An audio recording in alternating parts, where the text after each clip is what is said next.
નમસ્કાર, news bulletin સાથે હું છું ઝીલ। અમદાવાદના રામોલના કોર્પોરેટરના ઘરની ઘેરાબંધી કરવાના મામલે આજે હાર્દિક પટેલ સરેન્ડર કરશે। હાર્દિક પટેલ સહિત 13 લોકોની ધરપકડ કરવામાં આવશે। હાર્દિકની સાથે રાહુલ પટેલ, કિરણ પટેલ અને મહેશ પટેલની ધરપકડ કરવામાં આવશે।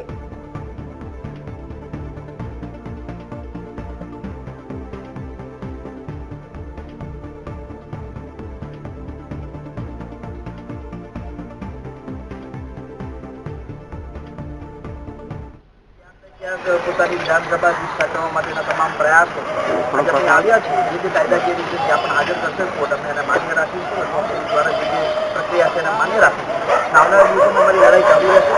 મને જેલમાં પૂરી દેવાથી કે જેલમાં બંધ કરી દેવાથી, નવા કેસો કરવાથી લડાઈ સમાપ્ત નથી થઈ જતી। તો આ મામલે માહિતી આપવા માટે જોડાઈ ગયા છે સંવાદદાતા મિહિર દુધરેજિયા। મિહિર, શું કહેશો? જે રીતે હાર્દિક પટેલ આજે સરેન્ડર કરવાના છે, શું છે માહિતી? હાલની પરિસ્થિતિ શું છે?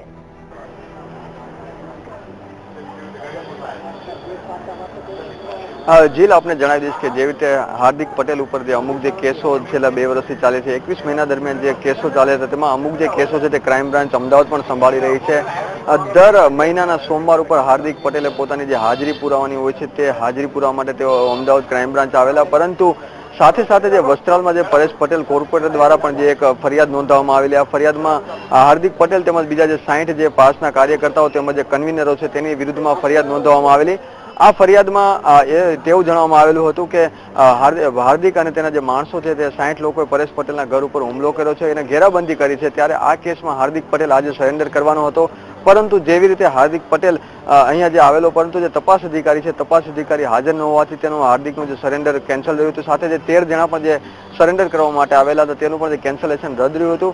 આજે હાર્દિક પટેલ તેમજ જે તેના કાર્યકર્તાઓ છે તેઓ અત્યારે હાલ અહીંથી નીકળી ગયા છે, પરંતુ જેના વકીલ સાથે પણ ચર્ચા કરવામાં આવશે, પોલીસ અધિકારીઓ પણ આ અંગે ચર્ચા કરશે અને ત્યારબાદ જ તે હાર્દિકની ધરપકડ ક્યારે કરવી તે અંગે નિરાકરણ કરવામાં આવશે। હાલ હાર્દિક પટેલે પોતાની જે સોમવારની જે હાજરી હતી તે હાજરી ક્રાઇમ બ્રાન્ચે પુરાઈ દીધી છે અને અહીંથી તે રવાના થઈ ચૂક્યો છે। જીલ, મિહિર, આભાર માહિતી બદલ। તો જે રીતે હાર્દિક પટેલ સરેન્ડર કરવા માટે પહોંચ્યા હતા, પરંતુ તપાસ અધિકારી ઉપસ્થિત ન હોવાના કારણે હાર્દિક પટેલ ચાલ્યા ગયા હતા।